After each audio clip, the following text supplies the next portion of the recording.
welcome to Just Off Harbor. Today's episode, we are going to be talking all about the Disneyland calendar and what you can expect in the coming year. We're hoping that this will help you be able to decide what time of year makes the most sense for you and your family, maybe based on what your interests are, or what your preference in weather is, or what your crowd preferences are.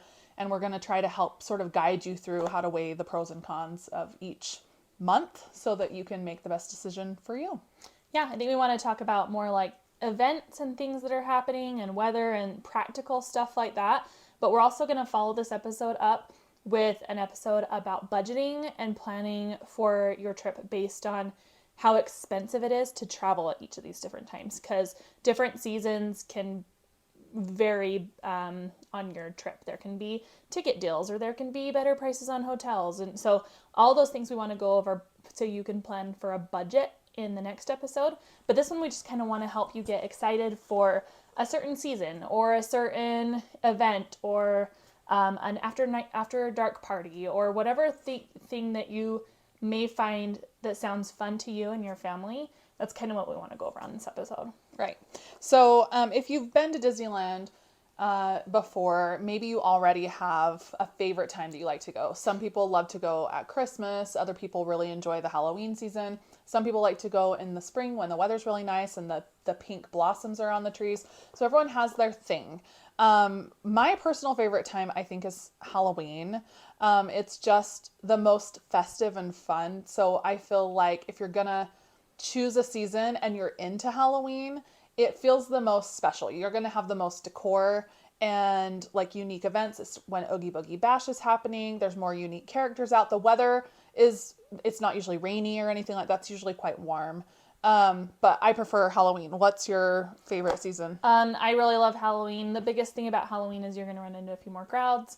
And also if it's your once in a lifetime Disneyland trip, I often will suggest more of a off season or early spring or a seasonal time, a non-seasonal time when you can experience Disneyland as it's just like classic yeah, meant to be. Tip. So just kind of depends on your preference and what your plans are for Disney for the next 10 years. Right. You know? Right.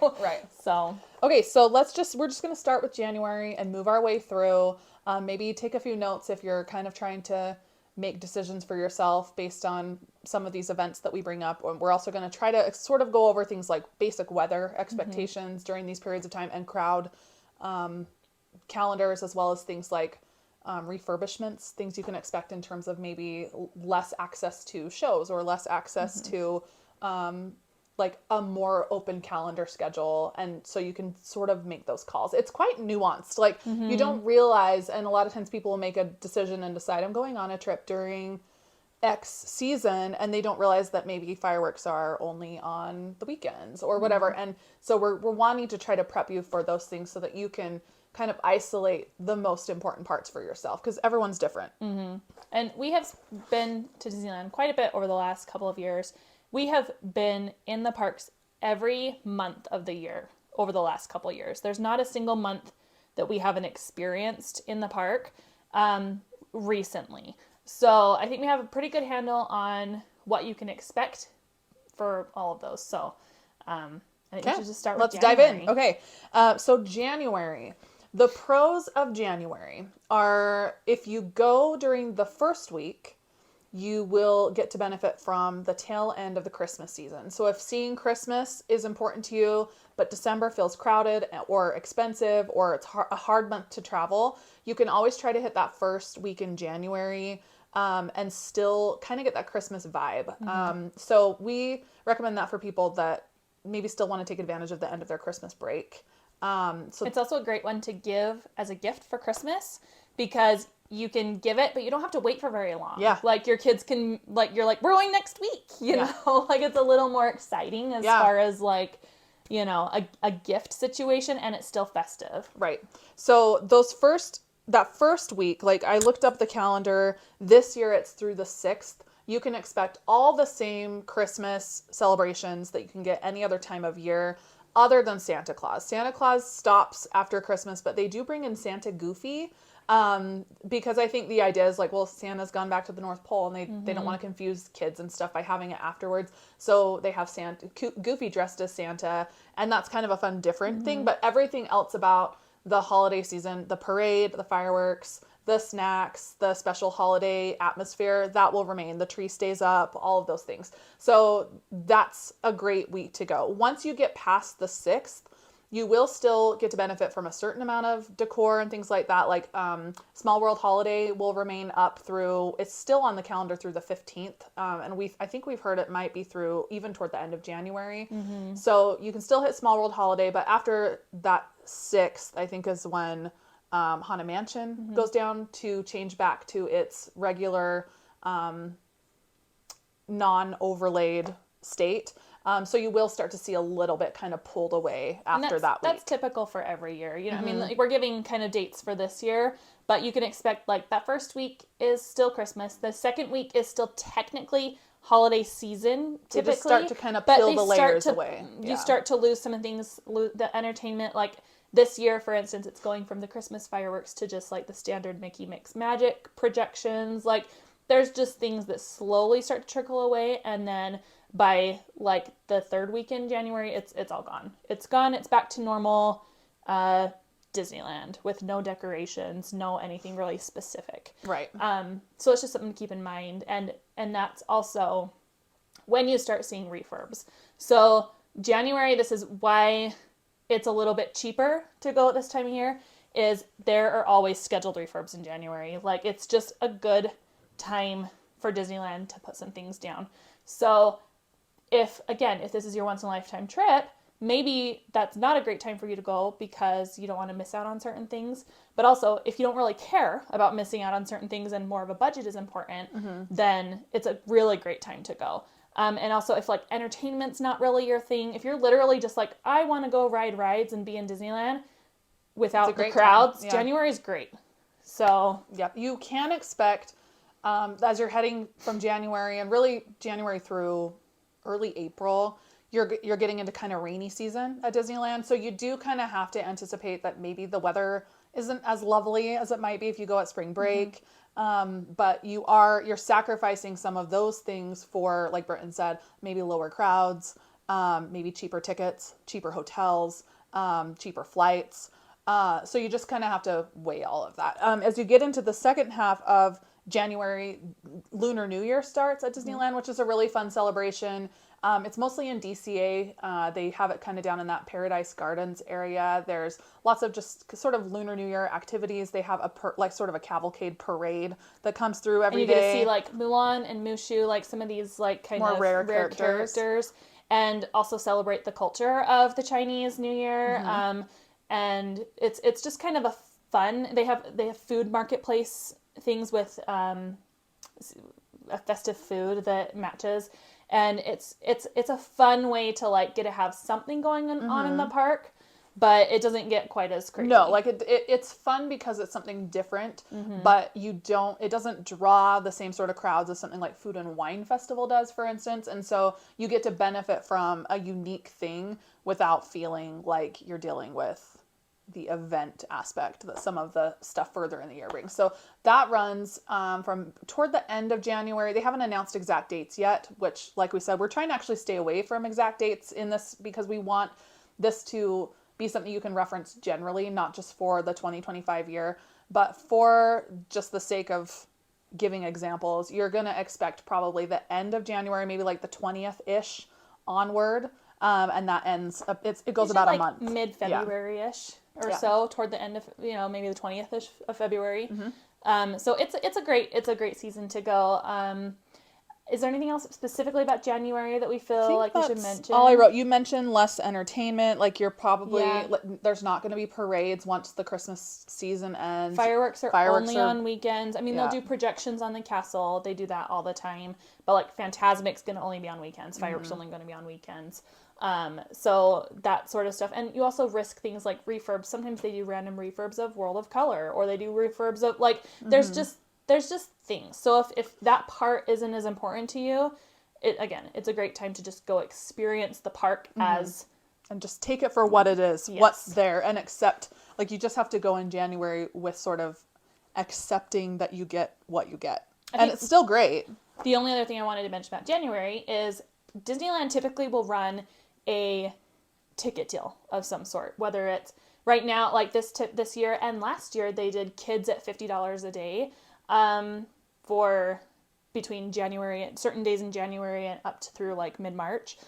This year it's like January 7th through March 20th, so it varies a little bit, but it's also a really good time to go because you've got additional things like discounted tickets. Those tickets, that can make a huge difference. I mean, Huge. when we've been quoting people out, that will take sometimes $200 off of each kid. Well, a you typical know? 3-day ticket for a kid is over $300, and now you're looking at $150 for a 3-day ticket.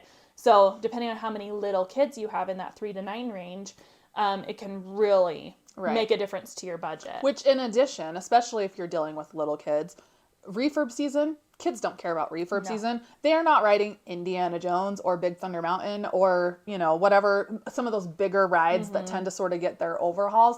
They want to go on all the Fantasyland rides, and they want to meet some characters, and they want to eat a churro, and they go to bed and at not be 8, overwhelmed by crowds. Like, it's really a good time to take families with small kids because you aren't fighting those crowds and you are benefiting from lower prices and just an easier. It's just easier. Yeah, for sure. So definitely take that into consideration. And that ticket deal is so good.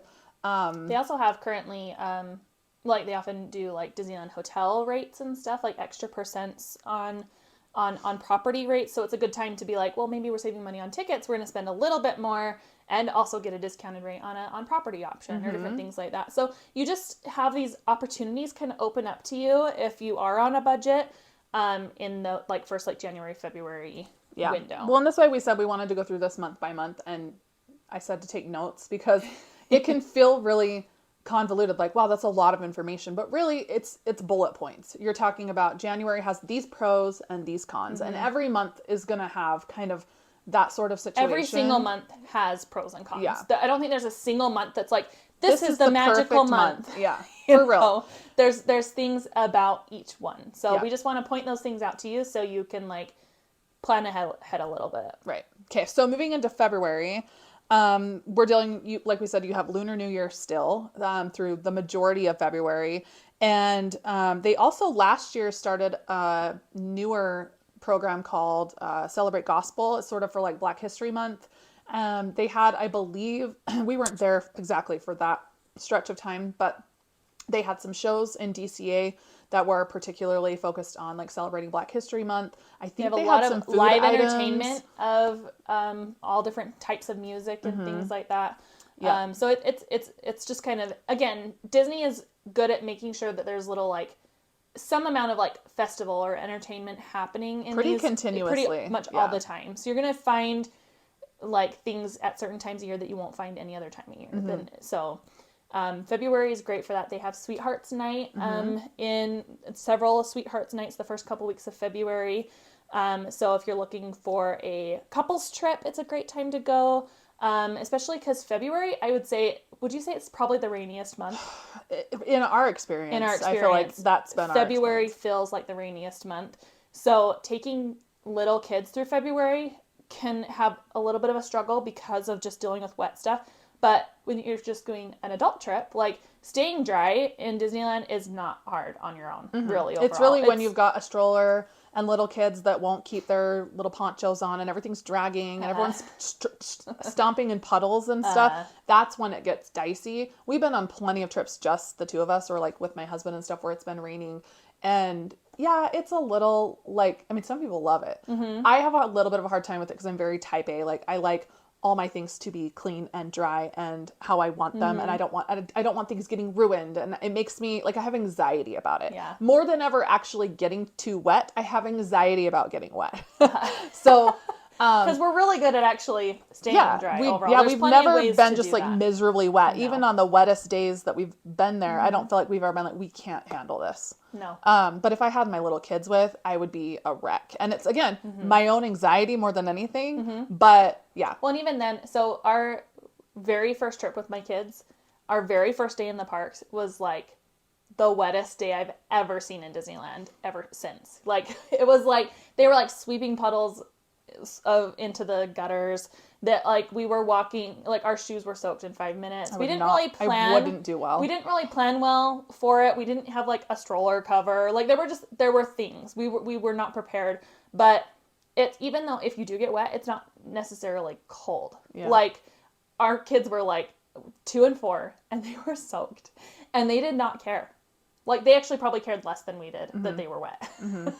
So, you know, again, we talk about like that it's really wet or whatever, but you can still have a really good time in the park when it's raining, and low crowds. Like locals don't come out when it's raining. They don't need to. They can go any you other can walk time. on pretty much. You do one thing you do deal with a really rainy day is a lot of outdoor rides. Like anything with an outdoor track closes. So because that's just the safety thing. So like Radiator Springs Racers will be down. Several of the Fantasyland rides, like Alice in Teacups. Wonderland and the Teacups, and I don't know, maybe Storybook. Some of But those things like that. Matterhorn, for instance, is open in the pouring rain. So Yeah. some of the Not hurt. some of the rides really aren't always as affected by that, and some, almost like any amount of rain, they're like immediately shut down. So again, it's a very much a flexible trip. It's an adult trip or a kids don't care trip. But again, super budget friendly. This, you know, the kids ticket deal is happening through February. You can plan a couple sweethearts night in February. And it's just, it's not a bad, not a bad time to go. It's a fine time to go. Like, I feel like if someone said, what month do you recommend? I would definitely not say February off the top of my lips. Like, go in February. But for its purpose, or if that's the month that works for you, like, there's no reason to not. Yeah. You won't not have a good time. It's just... And sometimes you may be perfectly dry all week. Yeah. You know? Yeah. So definitely. you never really know. Heading into March. This is actually one of my favorite times of the year to Yeah. go. And even though I am not a foodie, like that is not my thing. Ask anyone. I was just talking to her earlier about how I have like 6 snacks at Disney that I want to get every time, and that's like kind of all I care about. I'm not the Food and Wine Festival person, but I really enjoy Food and Wine Festival. I mean, I like a little snacky as much as the next person, and they've got lots of fun. Like they've got the Snickers macaron. I mean, that alone is like A enough reason to to go. But on top of that, what I actually love about March is, and Food and Wine Festival, is my kids love it. There's lots of activities. They have cute little shows. There's coloring opportunities. They like trying the little snackies. And in general, I have always had good luck with weather in March. Like it's jacket weather. It can rain, but I will say that trip that I said that was the most rainy was in March. It was in March. It was early March. It was like the 5th or something. But I mean, you know, it's not impossible to not have rain. But I've probably been in March, with my kids 3 or 4 times now. And I don't know that we've ever had rain in March. And we all, to be fair, we had rain literally that one day, and then it was beautiful. Yeah. So, like, you know. So the other thing about March is beautiful flowers.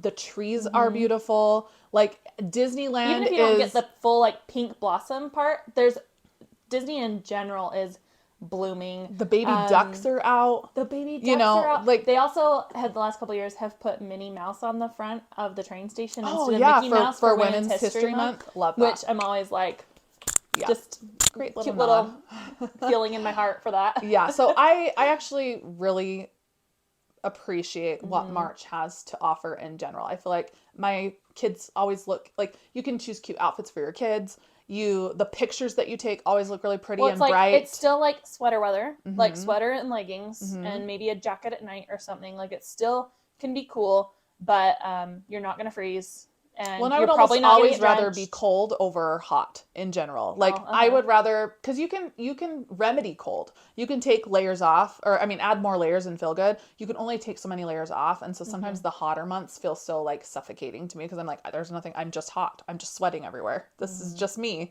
And so I sort of enjoy the little chillier side, because I feel like, again, it's my type A. Like I want to control everything thing. Yeah. So I like feeling a little bit more like I can control my own comfort. That's a weird thing, but I mean, it's fair. But Food and Wine in general will usually starts like the very first weekend in March and runs through all of March, It's usually maybe, or pretty much into all April of a little March. bit. I feel like it's more like 5 or 6 weeks, but I could be a little I wrong should on have that. looked at last year's schedule, but yeah, I think you're right. But they also have, the last few years, brought back Soarin' over California instead of Soarin' over the world. So people that like that nostalgic Soarin' over California, you get the orange grove smell and evergreens and all of that.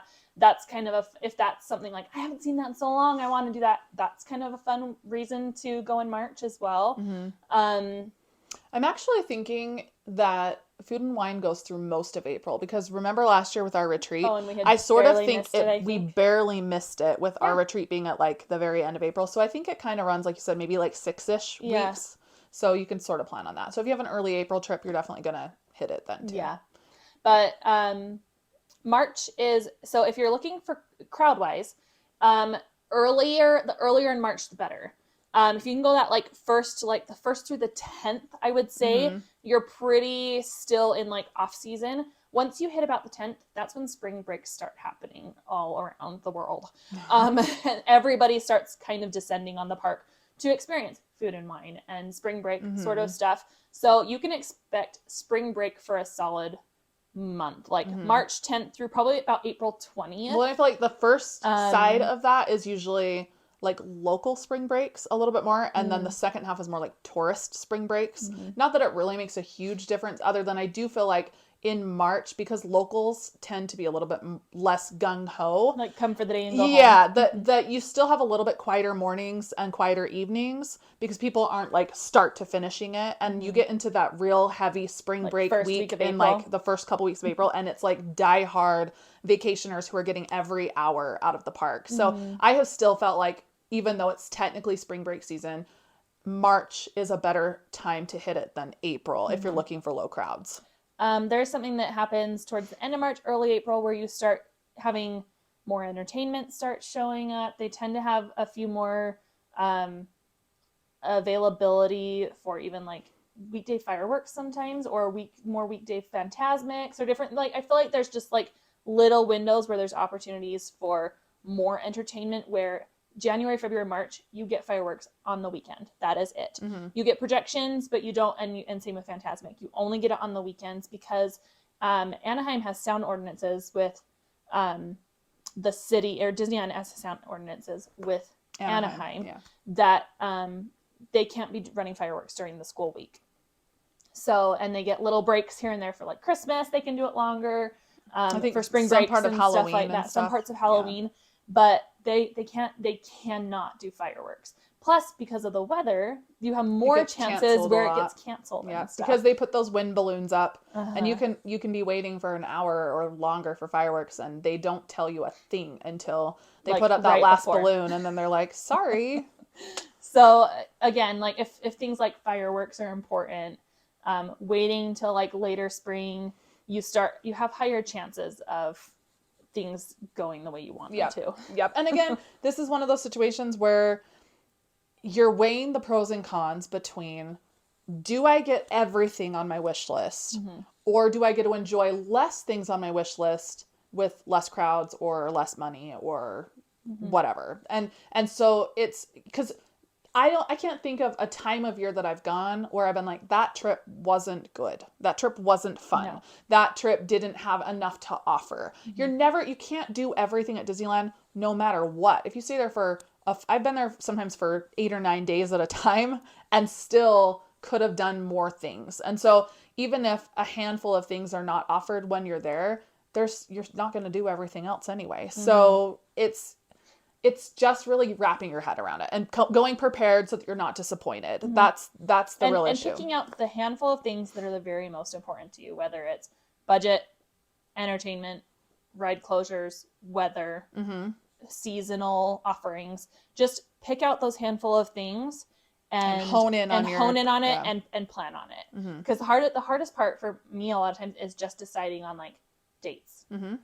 So, well, and we'll have people message us that are like, I want to go sometime in March or April. Can you give me a quote? And we're like, not really. Not really, because there's so many variables in that. Like, do you want to be there for Food and Wine? Do you want to be there over spring break crowds? Is this Are you offering trying to important get to you? the kids ticket deal in early March instead of, like there's so many pieces. So you do kind of have to make that date decision.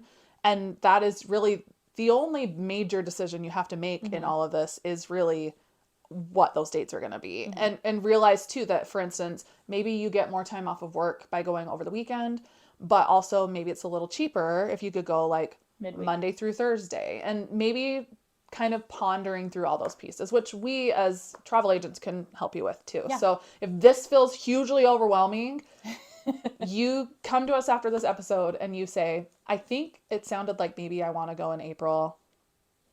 Help me. And we'll help you. Because I know that this can feel like a lot. Food and wine sounds really, really important to me. Yeah. But it's 8 weeks, 6 to 8 weeks worth of time. When in there should I go? We can narrow that down for you. We can help you figure it out.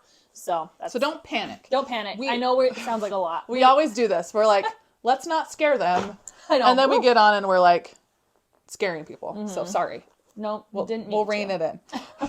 So that's April. Oh, also Season of the Force. Usually, I mean, the last couple years they've done this. They did it pre-COVID.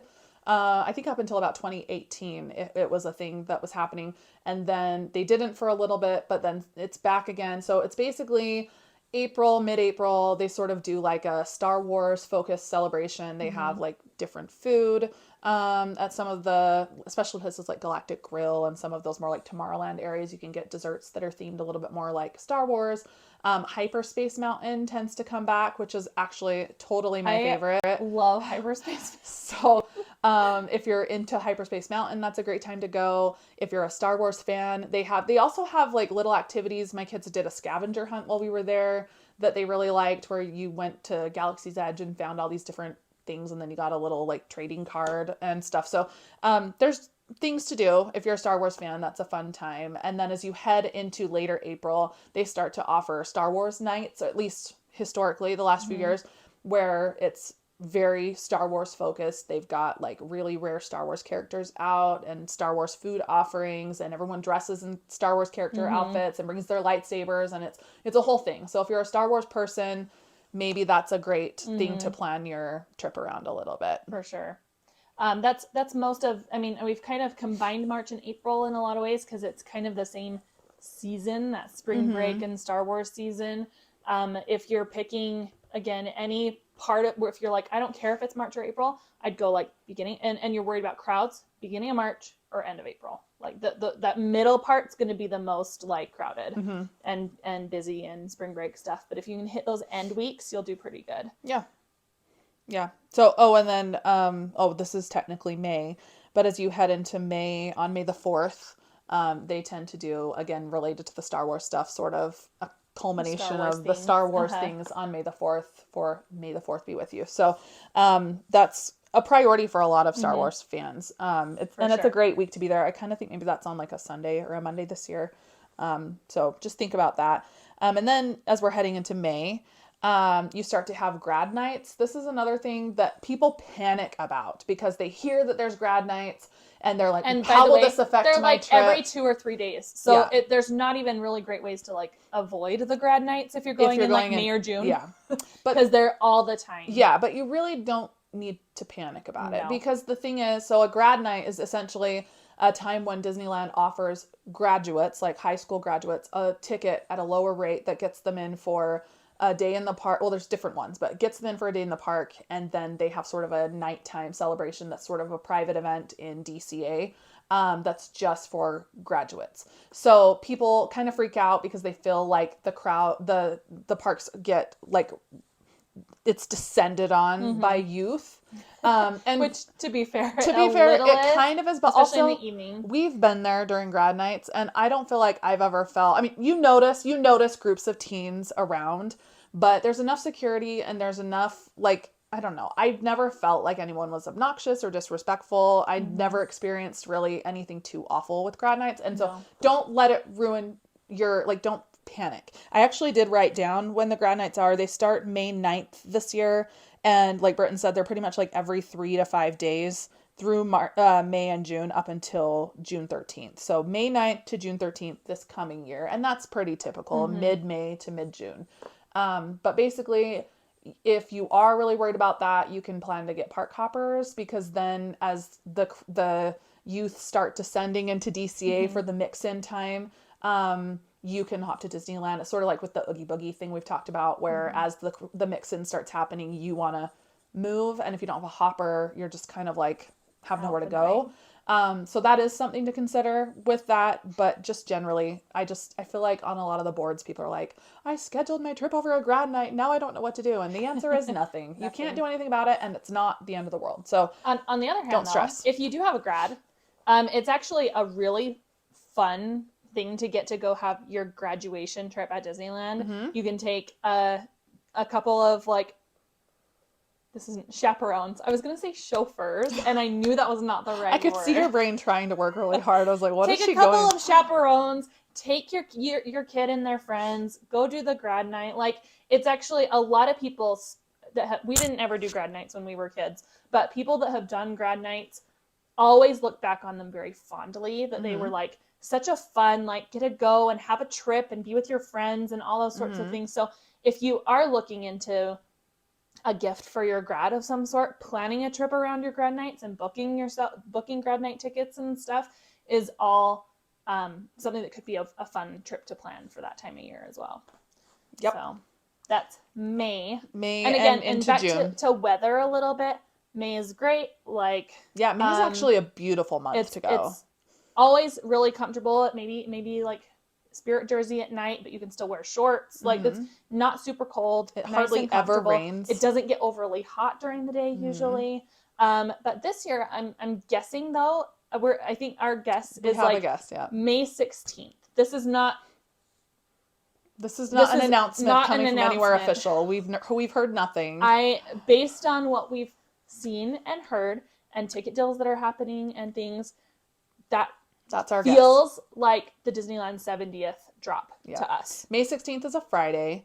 The SoCal resident ticket deal that they just announced goes through May 15th. And that's why we think we already were of the understanding that it was probably happening in May. Mid-May-ish. And this has solidified our timing for us. So if going for the 70th, which we still don't have any details on in terms of like what's happening, we've heard hints that Paint the Night could come back, which is the parade, the nighttime light parade, sort of like electrical light parade, but like reimagined. And I'm guessing they will have, there will be fireworks and parades and food offerings and merch and characters maybe in special clothes and maybe some special decor on the castle, like all those sorts of things that come with year anniversaries. Like how they had the Disney 100. If you went during the Disney 100 last year, especially at the beginning when it was a little bit more like just opening, you got a lot of those foods and merch and, getting to see the characters brand new. They put a new wrap on the monorail. Yeah. So they do things. And so anyway, May 16th is our guess, but you can definitely plan that through the summer months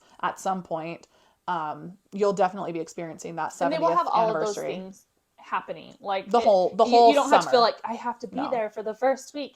It's going to be going on all summer. All those things are going to be offered. So, but just something to think about if you're thinking, is this the summer we want to plan a trip? Maybe it's a really great summer to do it. Yeah. So, that's coming. Yeah. So 70th, like last year they did Pixar Fest around that time. They dropped that like right at the end of April and it ran through August. So it'll probably be a similar thing. The 70th or the anniversary celebrations tend to run sometimes even like a year long. So you could see pieces of that even through Halloween and Christmas and into 2026.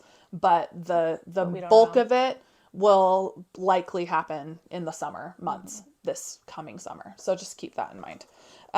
Okay, so June, grad nights, 70th likely, and also you do have a few Pride nights. They haven't announced dates for this yet, but it's usually only 2 or 3 nights through June. In June. It's usually like, is it like in the Tuesday teens? And Thursday? Yeah. Tuesday, Wednesday, or Thursday, like midweek, couple of days. Again, maybe won't affect your trip that much, but maybe you want to plan around that to go or to avoid it, depending on which you prefer. If you're wanting to avoid the crowd of the Pride night, or if you want to participate in Pride night. And if you find that you have booked a trip over that, it may be the time to consider hoppers once again, because that is a Disneyland event. So you will be kicked out of Disneyland once that starts. Usually early-ish. Like it's kind of one of those it's like 7 or 8 maybe. Where you get kicked out kind of early and you're just kind of done for the night if you don't have a hopper. Yep. So something to consider. And as you're booking, if you've already booked that, just keep an eye out. And if you're thinking of booking, around that. We're again happy to help you make those decisions and counsel you on what we would do as it gets a little closer. So Also, as far as June in the weather department, I feel like it is the best summer month weather-wise. You'll have some hot days, but it still cools down a little bit better at night. And I feel like I mean, not never, but the sweltering, like muggy heat doesn't really, June's still kind of like, spring. It can even be it's kind of springy. It can still have, you can still like totally overcast days sometimes. Chilly like, nights. June is still like spring in California. It's not really full blown summer. Yeah. Because summer tends to go into more like September, where like So June Everything's is kind of if you're thinking, oh, summer, hot, crowds, June's actually not too bad. Well, a lot of people haven't planned a trip immediately as their kids are getting out of school. They're just getting into the swing of summer, and they tend to plan their summer vacations for either like toward the end of summer, like into early August, or they want to go over the 4th, or they want to go like I feel like people don't necessarily choose June as like Disneyland month. It doesn't feel as crowded to me overall. For sure. So some people don't even get out of school till like June 15th. Yeah. So I mean, here we get out like before Labor Day. I know. I mean, not Labor Day. When we lived Memorial in Day. Oregon, it was always like June 10th or later. Yeah. Well, and when we were kids, I feel like we never got out before June, maybe like 4th. And our kids get out literally on like the 23rd like of May. before Memorial Day. Yeah, like it's kind of depressing actually. So anyway. Hey, let's talk about July. Let's do it. July is like peak summer. Yeah, wouldn't you say? The first week of July is always like 4th of July, everything, which is really fun because they've got all like the 4th of July bunting up everywhere. And the snacks are always like red, white, and blue and things like that. So it's actually really fun. And on the 4th of July, they do a special fireworks. Which thing, we've actually never seen. We've never never been there for on the 4th of 4th. July. And I think that would be fun actually. They do like special like flag retreat ceremonies and different things like that. So being there over the 4th of July is actually really, really fun. One thing to consider is that it is a little bit of a locals weekend, I feel like, too. Like, I think a lot of people are like, let's go to Disneyland for the 4th of July fireworks instead of going to their normal, like, city fireworks or whatever. So I do feel like it tends to be one where there are crowds. It's definitely one to plan ahead, especially, like, even on your hotel and stuff like that, because that sort of stuff can get booked out. And it'll be a little bit of a pricier weekend, just because it's a holiday. I mean, we've already seen that when we've been pricing people out even months in advance, that weekend you're going to pay just a hair more, but a little bit. Not that much more. You know, if it's something that sounds fun, definitely isn't a make or break to not go then. I mean, I would just do it.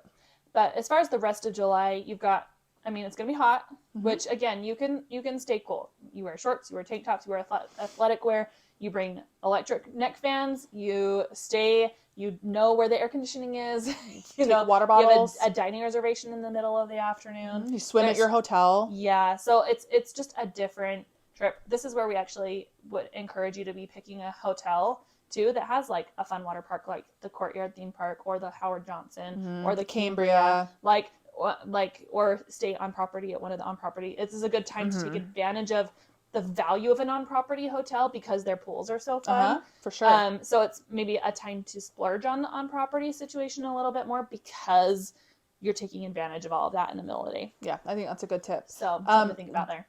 Also, July, the Disneyland birthday happens every year. Every year the celebration is a little different. It's never huge. It's like they'll usually do kind of a special sort of like noonish, you know how they'll have like the noon in front of the castle character and Disneyland band type things. That's usually a little bit elevated on the Disneyland birthday. They have the characters maybe in more their birthday outfits, party outfits and it's just a little bit more pomp and circumstance surrounding that particular part of the day. But generally speaking, it's a normal day in the parks. I feel like a lot of people like to come and sort of celebrate. There's a chance though this year may be bigger because it's the 70th. They may have a bigger celebration this year on the 17th specifically because it's the 70th. So maybe a fun year to go if you're thinking about that. That's the 17th.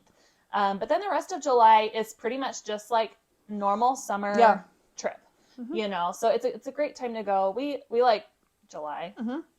And really the same goes for early August. And especially as kids start heading back into school, especially local, you'll start to see lower crowds.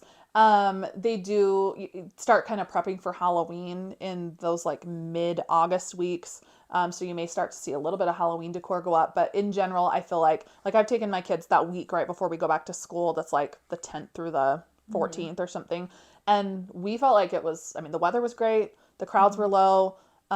We had a great time. Yeah. So I feel like that, and it was easy to find a hotel. I feel like it's because so many people are going back to school that week. Most people aren't like, let's take a trip. Yeah. So I feel like so if you can be one of the crazy people who like wants to me. vacation the week before school starts, then do it. You're looking at it. But I feel like the rates for the hotel were reasonable and so definitely a good week if you're kind of wanting to, close the summer out with a bang.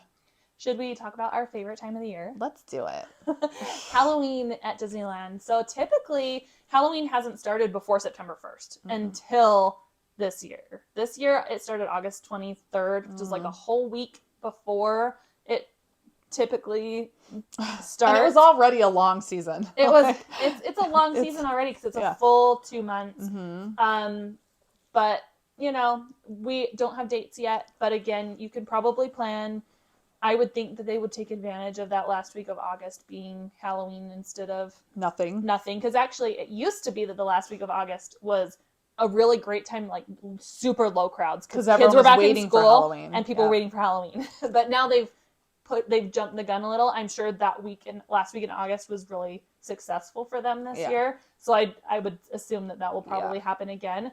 But Halloween starts end of August through October 31st. You'll have all of Halloween. I love Halloween. All of the decor, like Disney really goes all out with Halloween decor. Everywhere you go in Disneyland, there's Halloween decor. Same with DCA. Disneyland is all like orange and yellow and classic pumpkin Halloween, and DCA is more like villainy purples and greens and Oogie Boogie and all like bats everywhere. Both of them are like their own vibe and I love them. Yeah, and none of it is scary. No. This is, I think, part of the reason I love Disney Halloween is because it reminds me of like our childhood Halloween before everything got kind of like creepy and gruesome. Like I feel like 1990s Halloween was like the epitome of just like wholesome Halloween. Like picture like, a Halloween Town or Hocus Pocus or, all those kinds of things. It's just like, it feels spooky, nostalgic, fun, and not the least bit creepy. It's not Halloween Horror Nights. No. It's not. It's very family friendly at all times of day, all the time, even during Oogie Boogie Bash, which is a whole another thing, which is fun. Those tickets usually go on sale in like June or July. They are an individual ticket on top of your park entrance. But Oogie Boogie Bash is so fun. If you've never done that before, it's definitely something to experience. And I actually hear that they're mixing things up this year. Is that what you're going to say? Yeah. They've been sending out surveys and stuff to people, sort of asking them about what things they might like to see different about Oogie Boogie. And it makes sense. They've had the same Oogie Boogie program, so to speak, since 2018 when it first rolled out. Same characters and things like that. I mean, they always bring in some new villains, but Yeah, but I heard they're mixing up. They may have like different shows happening. They might try to do a World of Color again, which they had done the first year and then didn't do it after that. And so I've heard rumors of things like that. So it's definitely a great time to go. Even if you have been for Oogie Boogie, it sounds like this year may be switching things up just a hair. This is a really good time of year, actually, now or January, in the beginning of this year to start planning your Halloween trip. Because Halloween, again, it's one of those that like books up really fast. Yeah. People are willing to plan it out like 6, 7, 8, 9 months in advance. And so the sooner you can get your hotel in, and all that. They don't usually run like ticket deals at Halloween, but if they do, we can always like adjust your price. Like you're never like penalized for booking early at Halloween. It's only going to get more expensive. Yep. So the sooner you can put like your $200 deposit down on your room and your tickets and start kind of planning around if you want to do Oogie Boogie or anything like that. Like it's a really good time to start thinking about that. So if you want to be pricing out a 2025 Halloween trip, we're happy to help you with that. Well, the thing is, if you suddenly change your mind, like let's say you're like 80% sure that Halloween's happening for you this year, just book it because you can always get that money back. Like everything is refundable until it's all due 30 days before. So if you are like, I'm pretty sure this is happening, put your $200 down. Let's find you a great hotel. Let's get your tickets secured and everything. And then if it gets to be June or July and either the money's not coming together or you've made other plans or it's just not going to work, just cancel or move it to Christmas or to next spring or whatever. We can always make those adjustments. It's a lot harder to make a hotel room where it doesn't exist than to secure you a hotel room that you forfeit later. So that's just something to think about during especially that Halloween season, because it definitely is the fastest. It books up faster than Christmas, faster than anything. Yes, it absolutely does. So one last thing about the Halloween season is because there's the Oogie Boogie Bash situation, DCA closes to the public at 6 o'clock. Right. Which is really, really early for like a Halloween party. It's great for those that are going to the Halloween party, but if you are only planning to be in DCA that day and it's done at 6 o'clock and you didn't arrive till 10, like you feel kind of like and you paid for one single park day that is like 6 hours long, 8 hours long. It's just a lot. So Halloween is the one, like, we're usually pretty open to telling people, you got to do what you got to do. We understand hoppers are an extra expense, all those sorts of things. Halloween is the time I would say do not skimp on the park hopping option because Oogie Boogie is usually typically Tuesdays, Thursdays, and Sundays throughout the whole season. So any trip you're doing, you're going to be there on an Oogie Boogie Bash day unless you're going for like one day. Or unless you're actually going to Oogie Boogie and that's the only day that you're... But if you're like wanting to be in the park, a park hopper is really important. So make sure that you're planning on that because that's important. Yeah, we would highly recommend that to anyone. It really will just make such a big difference in your trip because, like Britton said, if you get into the park, even if you rope drop, people start mixing in around 3 p.m. And from there, your DCA day is just kind of a wash if you're just there for the park. The mornings and the benefit is actually the mornings are dead.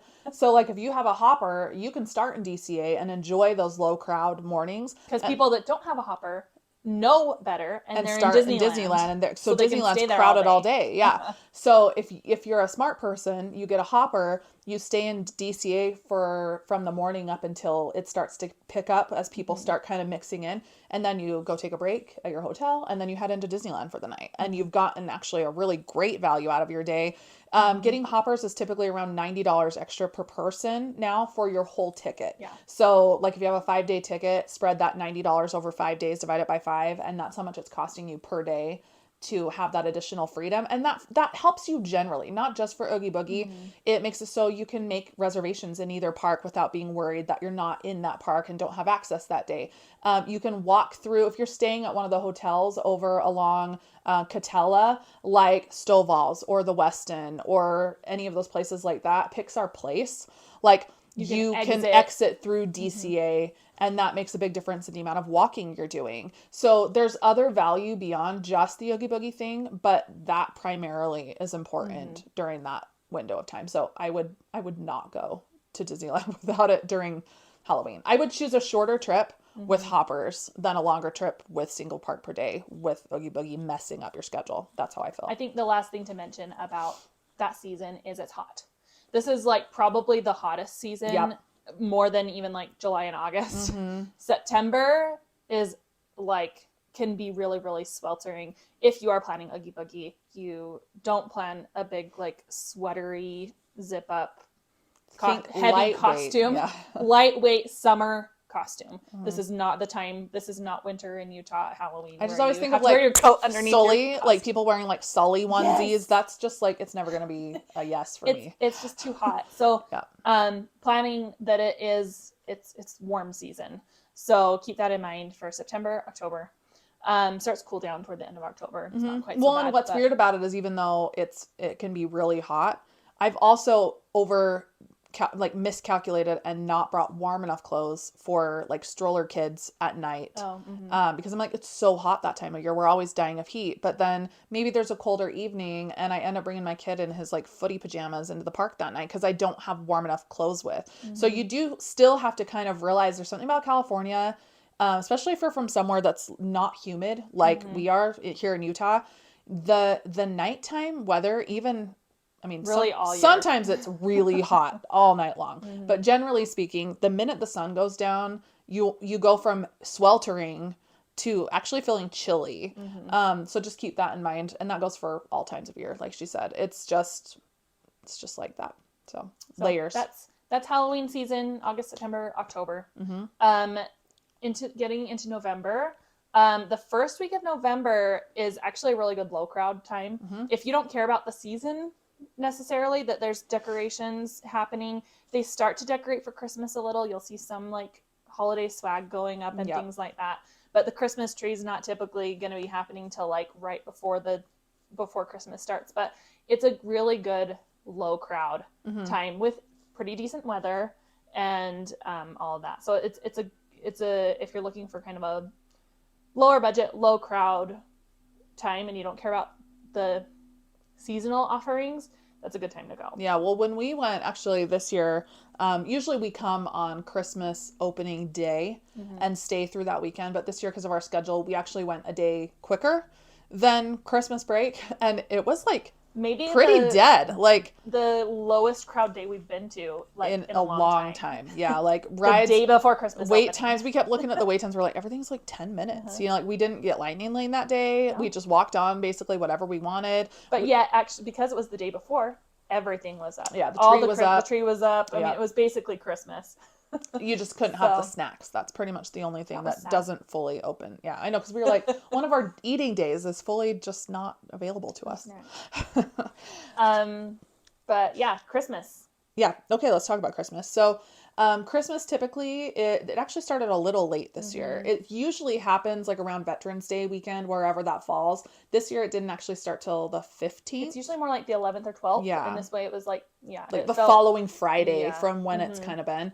So, but generally speaking, you can plan, but by mid-November, at least, it's fully Christmas. And that's Christmas season runs, as we mentioned before, through the first week of January. So it's a great time to go. Unlike Disney World, where they have like Mickey's Christmas parties and stuff like that, messing up your Magic Kingdom days, and special offerings like Christmas parade is only during that Christmas party at Disney World. Disneyland has all the Christmas offerings all the time, every night, to all the people. It's a free-for-all. And it's in Disneyland and DCA. DCA has their Festival of the Holidays, which is their seasonal celebration of all holidays. They have, Hanukkah and Kwanzaa, and they have entertainment and food, and like it's very much a celebration of the season. Culture, like Christmas cultures. Yeah, more than like typical just like Santa Christmas, So they have food booths, they have coloring and, and entertainment everywhere. Lots of live music. Yeah. So it's very, very fun over there. And Disneyland is way more just like classic Christmas, Santa, Christmas trees, all that. The snow every night. Guys, if you haven't experienced Disneyland snow, just like you need to. Just try it. You might like it. But it's weird. We were talking about what weeks are the best weeks to go at Christmas, because there's definitely like busier weeks and less busier weeks. And actually, it's pretty much every other week through the Christmas season. So like these like ebbs and flows. The first week is going to be busy because it's opening week, but the next week's usually not bad. But then the next week's Thanksgiving usually, and that week's busy. But the week after Thanksgiving isn't bad. The next week is Candlelight Processional at Disneyland, which is busy. The week after it's a little great. Dead. Yeah. The week after that is it starts like to pick up. Yep. So it's like so this is where we can really help you if you're like, I want Christmas, I don't want crowds, or I want Candlelight Processional, I want, like whatever the pieces are, we can help you figure out which part of Christmas is important. Because there's so many things that affect it where you're like, if you would have gone literally 2 days later, you could have had a way more chill trip, or if you would have gone 2 days sooner, you could have experienced some special offering that you didn't. Well, and likewise, the cost fluctuates a little bit. Like we were both pricing out trips today, and I was pricing out like December 11th through the 15th or something, and she was pricing out like September 7th through the 11th, or vice versa. It was like the few days literally before, like. And she was doing the trip, literally the next trip. And it was like hundreds of dollars different. And so if you really don't care, and it's all about budget for you, and you'll take a little bit higher crowds, or you'll take missing the Candlelight Processional or whatever to have X, Y, or Z. Again, this is a good reason for us to help you, because it's there's minute differences that can make a big difference for your budget or your sure. experience, whichever is more important to you.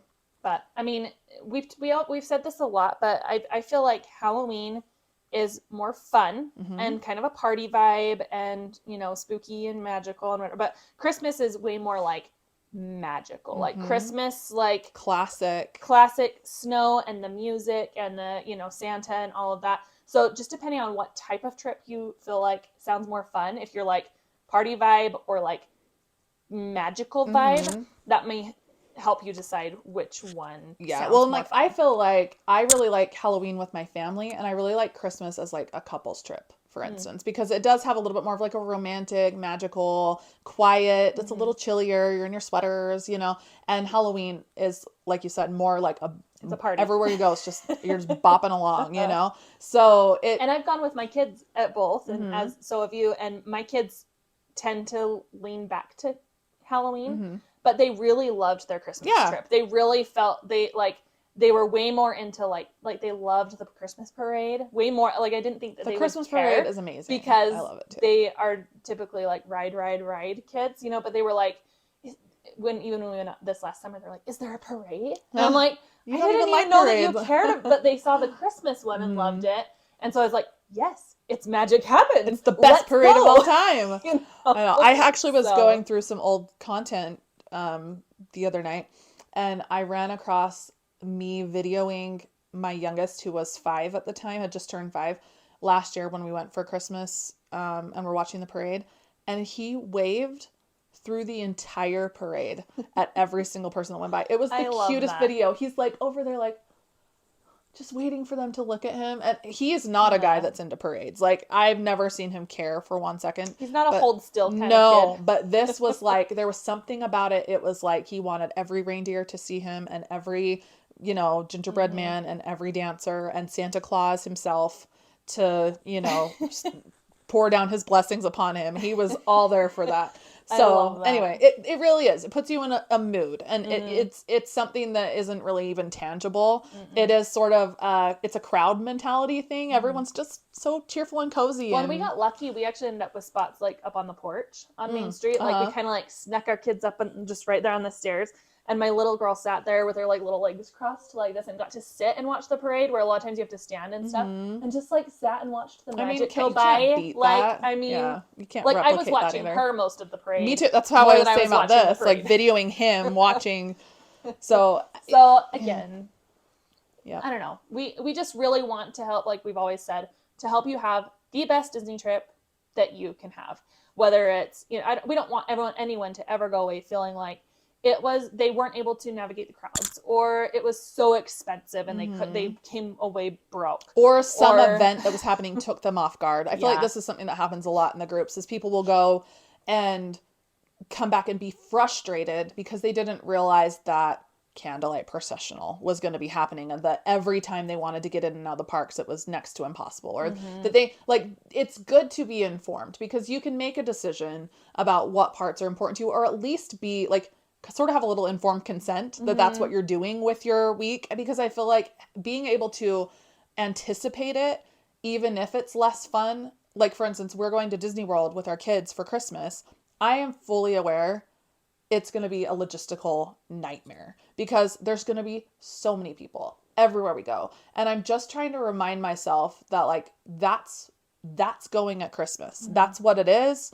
That's what it's like. And we'll still be able to have a good time. But I think if you go with this mindset that you're expecting a certain thing, whether it's that the weather will be a certain way or that a show will be available that's not, or whatever, that disappointment, not being able to rein that in the moment and prepare your kids or your family or your expectations, really messes with your attitude. And so that's why us going through this feels important to us today, because as we're going over our next episode, which is going to be more about your budget and figuring out when actual you numbers. Want to go, you've got to be able to consent to why it's costing more or less, and whether or not that's making a difference for the decisions that you're making. So that's just how I always feel. And I always feel so bad when people come home from Disneyland or Disney World and they're like, we hated it. We had a miserable trip. Everything sucked. Because I can't imagine every time a trip somebody like says that. I'm like, I think you like, did it wrong. What did you do? Because For real, because even our first trip that we went on, where we've said we always say the reason that we do this is because we came home from our first trips and said we could have done that so much better if we had known.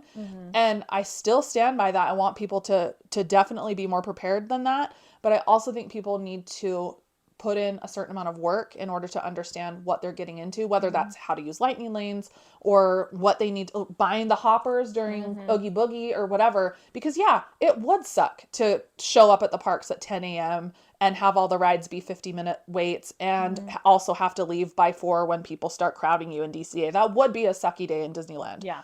So I think we've actually pretty much on a lot of our trips recently, at various points of the day, been said to each other, I can see why people wouldn't like their trip right now. Yeah. Like if this was what their trip was, I can see this being not fun. Whether it's we're in some crazy crowd that we know how to now avoid or go around or not be there at that time of day, or people are getting in line for Pirates of the Caribbean with a 65 minutes wait in the sunshine. It's like, you're ruining your trip right now. Like, come back when it says 20, because it will say 20. You know, like there's things where I can see where it's usually just not necessarily being informed and not being willing to pivot and be, well, this is our next ride in the circle of rides we're doing. Like there needs to be pivoting, there needs to be adjusting, right, and understanding. And you can have such a good trip if you can just like have some of these tools, and we really want to give you those things as much as possible, which is why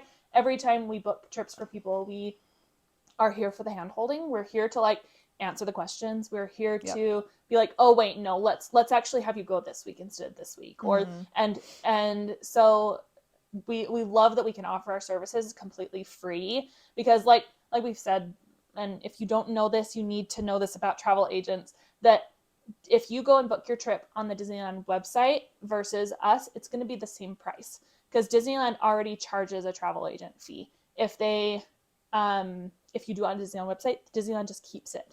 Where if we book it for you, they then pay us a commission for bringing you to them.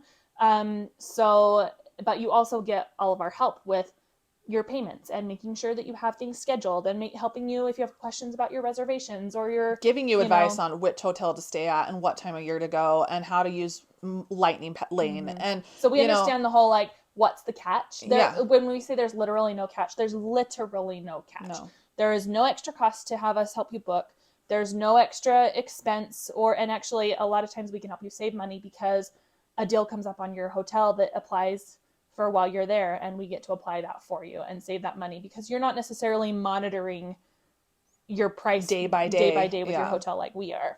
So like we saved a family like $500 the other day when the Disneyland hotel prices came in. They were going to stay at the Disneyland hotel, and the new Disneyland hotel price for the same dates was $500 cheaper, and then we just fixed it for them, you know. So we really are here to help, and we really want this to be the best for you. And why we're spending an hour explaining the whole year to you is because we want you to find the right time of year to go and really have the best trip possible. Yeah. Well, and we've said this before too in other podcasts and reels and whatever, is that every family's situation is so different. Whether that's their financial situation, whether it's the makeup of their family, whether it's that they have special needs, whether it's that they have elderly people traveling with them, or families with multiple ages of children. There's so many things that can affect your trip that actually even just hit my mic, sorry. Even for seasoned Disneyland goers like us, sometimes things can feel really complicated. Like sometimes, like we were just pricing out last week, what would it cost if we wanted to go with like our siblings and our parents and our extended family, like on a group vacation.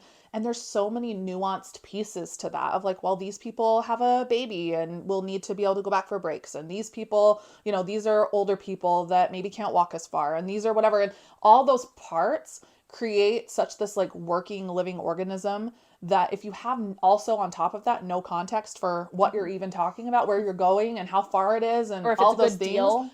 that you get there with your tens of thousands of dollars spent on your giant group trip with all these people, and they're all looking to you to tell them where you're going first, and you don't have the first clue. because you just have never been there, or it's been years, or you've never dealt with these particular situations, rider swapping or renting a stroller or whatever. And that's why we're trying to bring all these pieces together for you. In bite-sized Yes, so that increments. you can customize your own family's needs and create the kind of trip that makes the most sense for you. And that's why going over each of those things and saying maybe weather's important, maybe crowds are important, maybe having access to every ride is important, maybe entertainment's important. And whichever thing that is, you need to be able to know when you have access to that and when it's a non-starter for you. Yep. Because that's the only way to narrow it down. And it's the only way to have a good trip. And if not, like Brenton said, we're going to stand there and say, we can see why you didn't have a good trip. Because that sounds awful. Well, it can be awful. And honestly, usually it's when we see a 1-year-old in an umbrella stroller and a 3-year-old walking next to it. This happened the other day when we were there in security. We're like, they're going to have a really hard day. I know. And there was nothing we could do about it, No. obviously. But just because, like, you think, oh, well, my 3 or 4-year-old hasn't been in a stroller in 2 years. They don't need a stroller. And he's at security crying because he's walked a mile from the hotel already and it's 9 a.m. Yeah. So, like, Anyway, let us help those you. pieces. Yeah. So we're here for you. We're here to help you book. If you have any questions about any of these festivals or events or, anything like that, we are here for you. And if you are interested in trying to actually price out a trip, figure out how much it actually costs for you to go to Disneyland, and maybe less than you think. So I think you should maybe follow along to the next episode and talk with us about budget, because we really want to help you get a trip booked in 2025, because we think that'd be really great for you. Let's do it. Okay, see you in the next episode. Make sure you hit it next.